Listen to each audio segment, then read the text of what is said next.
ओम नमो भगवते वासुदेवाय। श्रीमद् भगवद गीता द्वितीय अध्याय सांख्ययोग तार 64, 65 এবং 66 নম্বর শ্লোক আমরা এখন দর্শন করব।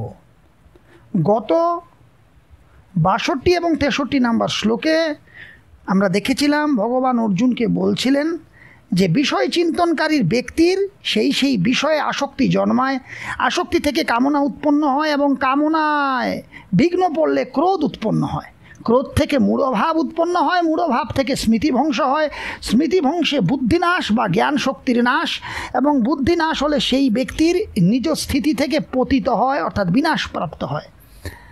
এবার ভগবান বলছেন যে এইভাবে মন সহ ইন্দ্রিয়াদিকে বশীভূত না করা ব্যক্তি পতনের ক্রম জানিয়ে ভগবান এবার স্থিতপ্রজ্ঞ যোগী কিভাবে বিচরণ করেন সেই চতুর্থ প্রশ্নের উত্তর আরম্ভ করতে গিয়ে প্রথম দুটি শ্লোকে তাদের মন ও ইন্দ্রিয়াদি বশে থাকে, যাদের মন এবং ইন্দ্রিয়াদি বশে থাকে সেই সাধকদের বিষয়াদিতে বিচরণ করার প্রকার এবং তার ফল জানিয়েছেন।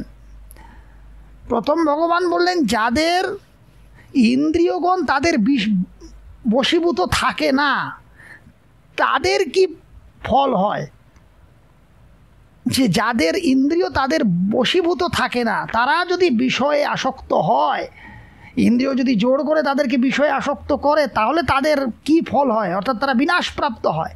কিন্তু যাদের ইন্দ্রিয় তাদের বশে থাকে, যে সাধকদের ইন্দ্রিয় তাদের বশে থাকে, যারা তাদের ইন্দ্রিয়কে ভগবানের সেবায় নিয়োজিত করেছেন সমস্ত ইন্দ্রিয়কে, তাদের কীরকম হয়, তাদের কি স্থিতি হয়, মানসিক স্থিতি থাকে, সেটা ভগবান এখন বলছেন। ভগবান বলছেন 64 নম্বর শ্লোকে, রাগ দ্বেষ বিমুক্তস্তু বিষয়ানিন্দ্রিয়শ্চরণ আত্মবশ্যর বিধে আত্মা প্রসাদমধিগচ্ছতি। ভগবান বলছেন রাগ দ্বেষ বিমুক্তস্তু বিষয়ানিন্দ্রিয়শ্চরণ আত্মবশ্যর বিধে আত্মা প্রসাদমধিগচ্ছতি। ভগবান বলছেন যিনি তার অন্তঃকরণকে বশীভূত করেছেন তিনি রাগ দেশ বর্জিত বশীভূত ইন্দ্রিয়াদির দ্বারা বিষয়সমূহ বিচরণ করেও অন্তঃকরণে প্রসন্নতা লাভ করেন। অর্থাৎ ভগবান বলছেন যে যিনি বিধে আত্মা অর্থাৎ যার মন তার নিজের বশবর্তী হয়েছে, তিনি অনুরাগ ও বিদ্বেষ থেকে মুক্ত হয়ে আত্মবশীভূত ইন্দ্রিয় দ্বারা বিষয় উপভোগ করে আত্মপ্রসাদ লাভ করেন। যার ইন্দ্রিয় তার বশবর্তী অর্থাৎ যিনি তার সমস্ত ইন্দ্রিয়কে ভগবানের সেবায় শ্রীকৃষ্ণের সেবায় নিয়োজিত করেছেন, তিনি তো অনুরাগ এবং বিদ্বেষ মুক্ত হয়ে গেছেন এবং তিনি সেই তার আত্মবশীভূত ইন্দ্রিয়গণ দ্বারা, যে ইন্দ্রিয়রা তার নিজের বশীভূত হয়েছে এবং তিনি ভগবানের সেবায় নিয়োজিত করেছেন, সেই ইন্দ্রিয়গণ দ্বারা যখন তিনি বিষয় ভোগ করেন তখন তিনি কর্মের বন্ধনে আবদ্ধ হন না, তিনি আত্মপ্রসাদ লাভ করেন। কারণ তার ইন্দ্রিয় তার বশীভূত, অর্থাৎ ইন্দ্রিয় যার বশীভূত সেই স্থিতপ্রজ্ঞ ব্যক্তি যদি বিষয় ভোগও করেন তবুও তিনি বিষয়ে আসক্ত হন না, কারণ তিনি জানেন যে তার ইন্দ্রিয়, তার মন, তার বুদ্ধি সমস্ত কিছু ভগবানের সেবায় নিয়োজিত আছে। আর ভগবানের কৃপা প্রসাদের ফলে তিনি আত্মপ্রসাদ লাভ করেন, অর্থাৎ অন্তরে তিনি পরম সুখ ভগবত ভক্তি সুখ লাভ করেন। 65 নম্বর শ্লোকে ভগবান বলছেন যে প্রসাদে সর্বদুঃখানাং হানিরস্যোপজায়তে প্রসন্ন চেতসো ইয়াসু বুদ্ধি পর্যবতিষ্ঠতে।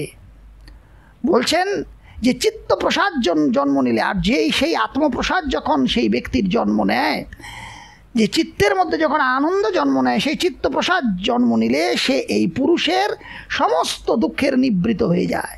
যখন আত্মাতেই তিনি আনন্দ উপলব্ধি করেন, ভগবানের সেবায় সমস্ত ইন্দ্রিয়দেরকে লাগিয়ে যখন তিনি নিজে আত্মায় নিজে আনন্দ, পরমানন্দ ভগবত ভক্তির আনন্দ উপলব্ধি করেন, তখন তার সমস্ত দুঃখের নিবৃত হয়ে যায়। যেহেতু প্রসন্নচিত্ত ব্যক্তির বুদ্ধি শীঘ্র ভগবানের ভক্তিতে স্থিতি লাভ করে, কারণ যিনি তার আত্মায় আনন্দিত হয়ে গেছেন, প্রসন্ন চিত্ত হয়ে গেছেন, তিনি শীঘ্র কি করে, তার বুদ্ধি স্থিতি লাভ করে। কিসে স্থিতি লাভ করে? ভগবত ভক্তিতে স্থিতি লাভ করে। আমরা এই 64 এবং 65 নম্বর শ্লোকের প্রত্যেকটি শব্দের অর্থ দর্শন করি। রাগ দ্বেষ বিমুক্তস্তু, 64 নম্বর শ্লোকে যেটা আছে, রাগ দ্বেষ বিমুক্তস্তু, অর্থাৎ অনুরাগ ও বিদ্বেষ থেকে বিমুক্ত, যে কোনো কিছুতে যার অনুরাগও নেই, আবার কোনো কিছুকে যিনি বিদ্বেষও করেন না, যিনি নির্লিপ্ত থাকেন, উদাসীন, যিনি অনুরাগ ও বিদ্বেষ থেকে বিমুক্ত, আত্মবশ্যই আত্মবশীভূত, ইন্দ্রিয়াইহি ইন্দ্রিয়গণ দ্বারা, বিষয়াঞ্চরণ বিষয়সমূহ উপভোগ করে, বেধে আত্মা সংযত মনা পুরুষ, প্রসাদম অধিগচ্ছতি আত্মপ্রসাদ লাভ করেন। অনুরাগ ও বিদ্বেষ থেকে মুক্ত আত্মবশীভূত ইন্দ্রিয়গণ দ্বারা বিষয়সমূহ ভোগ করেও সংযত মনা পুরুষ আত্মপ্রসাদ লাভ করেন। 65 নম্বর শ্লোকে প্রসাদে মানে সেই আত্মপ্রসাদ যখন লাভ করেন, চিত্তের মধ্যে যখন পরমানন্দ লাভ করেন, প্রসাদে अस्या সেই সাধকের, সেই ব্যক্তির সর্বদুঃখানাং সমস্ত দুঃখের হানি নিবৃত হয়ে যায়, উপজায়তে নিবৃত, সমস্ত দুঃখের নিবৃত হয়ে যায়। যেহেতু মানে যেহেতু প্রসন্ন চেতসা প্রসন্ন চিত্ত ব্যক্তির, প্রসন্ন চিত্ত সাধকের বুদ্ধি প্রজ্ঞা আশু শীঘ্রই পর্যবতিষ্ঠতে প্রতিষ্ঠিত হয় ভগবানে, শ্রীকৃষ্ণে তার ভক্তি স্থিতি লাভ করে। 66 নম্বর শ্লোকে ভগবান বলছেন, নাস্তি বুদ্ধির যুক্তস্য নচাযুক্তস্য ভাবনা নচা ভাবয়তঃ শান্তির অশান্তস্য কুতঃ সুখম। আর হে অর্জুন, আয়ুক্তস্য যে আমাতে যুক্ত নয়, যার বুদ্ধি ভগবানের ভক্তিতে যুক্ত নয়, অর্থাৎ যিনি অজিতেন্দ্রিয় ব্যক্তি, যার ইন্দ্রিয় তার বশে নেই, বুদ্ধি তার প্রজ্ঞাও নাই, তার বুদ্ধি নেই, তার বুদ্ধি স্থিত হয় না। আয়ুক্তস্য ভাবনা চ, এবং যার ঈশ্বর চিন্তা নেই, যার ভগবানের চিন্তা নেই, ভগবানের ভক্তি নেই, আত্মচিন্তন নেই, অভাবয়তা তার এই রকম ব্যক্তির যে তার ইন্দ্রিয়কে সংযম করেনি, তার বুদ্ধিও নেই, তার ঈশ্বর চিন্তাও নেই। আর অভাবয়ত হচ্ছে, আর ঈশ্বর চিন্তা পরান্মুখ ব্যক্তি, যার গোবিন্দে কোনো ভাবনা নেই, গোবিন্দ চিন্তা করে না, ঈশ্বর ভাবনা করে না, সেই অভাবয়ত হচ্ছে সেই ঈশ্বর চিন্তা পরান্মুখ ব্যক্তির শান্তিও নাই। আর অশান্তস্য, আর যার শান্তি নেই, যার মনে অশান্তি, তার সুখ কোথায়? অর্থাৎ তার সুখও নেই, তার শান্তিও নেই, তার সুখও নেই। তাই ভগবান বলছেন, যে ব্যক্তির মন এবং ইন্দ্রিয় বশীভূত নয়, তার নিশ্চয় আত্মিকা বুদ্ধি হয় না, তার বুদ্ধি এক বিষয়ে স্থিতি লাভ করে না, ভগবত ভক্তিতে স্থিতি লাভ করে না, এবং সেই অযুক্ত ব্যক্তির অন্তঃকরণে ভগবত চিন্তাও আসে না। যার মন ইন্দ্রিয় তার বশীভূত নয়, যে কোনো দিকে ইন্দ্রিয় চলে যায়, ইন্দ্রিয় তার বশীভূত নয়, তার বুদ্ধি কখনো স্থির হয় না।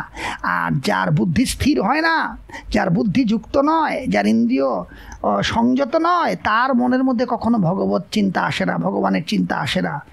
আর সেই আত্মচিন্তা বর্জিত মানুষ শান্তি পায় না। আর যার ভগবানের চিন্তা নেই, যে ভগবানের চিন্তা করে না, ভগবানের নাম করে না, ভগবানের ভজনা করে না, তার শান্তিও নেই। আর যার শান্তি নেই, সেরকম মানুষের সুখও নেই, তার সুখও নেই।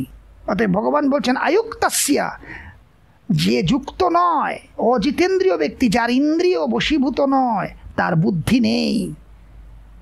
আর আয়ুক্তস্য ভাবনা চ, আর যার ইন্দ্রিয় যুক্ত নয়, সংযত নয়, তার ঈশ্বর চিন্তাও নেই, সে ভগবানের চিন্তাও করতে পারে না।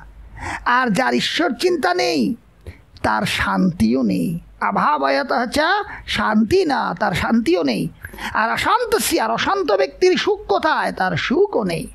আবার আমরা এই 3টে শ্লোক দেখছি একবার।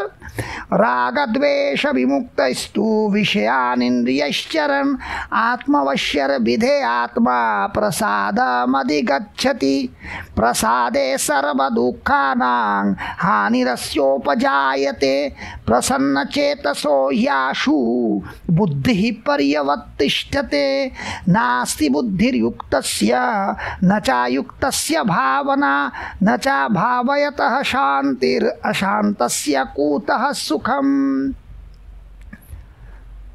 যিনি বিধে আত্মা অর্থাৎ যার মন নিজের বশবর্তী, তিনি অনুরাগ ও বিদ্বেষ থেকে বিমুক্ত হয়ে আত্মবশীভূত ইন্দ্রিয়গণ দ্বারা বিষয় উপভোগ করেও আত্মপ্রসাদ লাভ করেন।